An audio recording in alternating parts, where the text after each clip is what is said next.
me, now here's a surprise.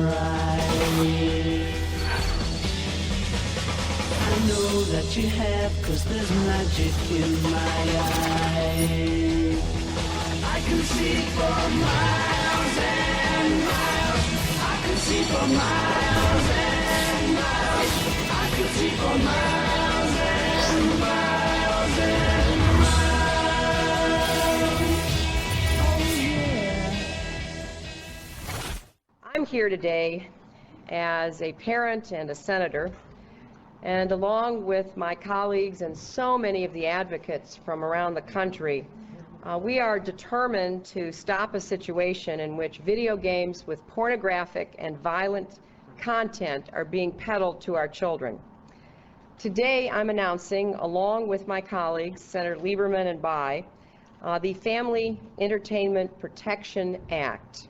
This bill will prohibit the sale of violent and sexually explicit video games to minors and will give parents the tools they need to make informed decisions.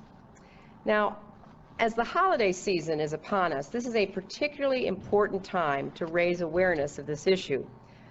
Video games are hot holiday items, and I understand that. They are certainly entertaining and even educational in many instances.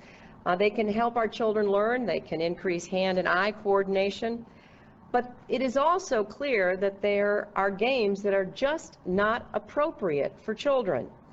And busy parents are looking for some guidance all the time, but especially during this hectic holiday season. Now, as you can see from the posters that we have displayed here, many games contain content that is deeply disturbing. It's almost routine in popular games for players to spray other people with Uzis, to drive over pedestrians, to kill police officers, to attack women, and in some cases, even to engage in cannibalism. Players commit gruesome acts like these using top-of-the-line graphics in stunningly realistic detail. Now, it is up to adults whether they wish to expose themselves to this type of violence and pornography. But we have 40 years of research to tell us that violent media is bad for our children. According to the most comprehensive statistical analysis yet conducted, violent video games increase aggressive behavior as much as lead exposure decreases children's IQ scores. And I want people to think about that. Everybody knows lead poisoning is bad for children. Oh, I want everybody to know that exposure to violent video games is also bad for children. There was testimony before the Senate Commerce Committee in 2000 that playing video games, violent video games, accounts for a 13 to 22% increase in teenagers' violent behavior. Yet we know that such games are easily accessible. A recent study by the National Institute on Media and the Family found that children between the ages of 9 and 14 were able to purchase M-rated video games nearly 50% of the time. Furthermore, nearly a quarter of retailers didn't even understand the ratings they were supposed to enforce, and only half of the stores surveyed train employees in the use of the ratings. Well, we need to do better, and that's why we're introducing the Family Entertainment Protection Act. And let me be very, very clear.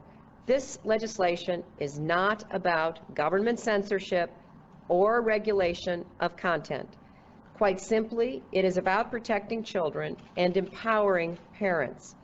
We need to treat violent video games the way we treat tobacco, alcohol, and pornography. We know that these products are damaging to children, and we need to give parents the tools to keep them out of kids' hands. If you put it just really simply, these violent video games are stealing the innocence of our children. And it is certainly making the job of being a parent even more difficult. So the time has come to put on the brakes and to just insist that parents know what material is in the video games their children play, and to pass laws with real teeth that will send a clear message that we really do mean business. I'm pleased now to introduce Norman Rosenberg, who is the President and CEO of Parents Action for Children, a nonpartisan network of parents founded by the actor and director Rob Reiner. Parents Action for Children mobilizes parents to stand up for policies that put children and families first. And Mr. Rosenberg has certainly done that in his 30 years of advocacy on behalf of children's welfare. He first came to Washington in 1977 when he fought for the rights of children with disabilities.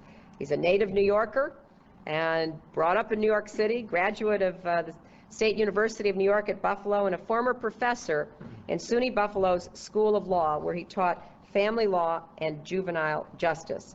And finally, what may make him even more qualified to be here today is he is the father of twin boys, just like Senator Bayh. So Mr. Rosenberg looks at the effect of violent and pornographic video games on children in a very personal way.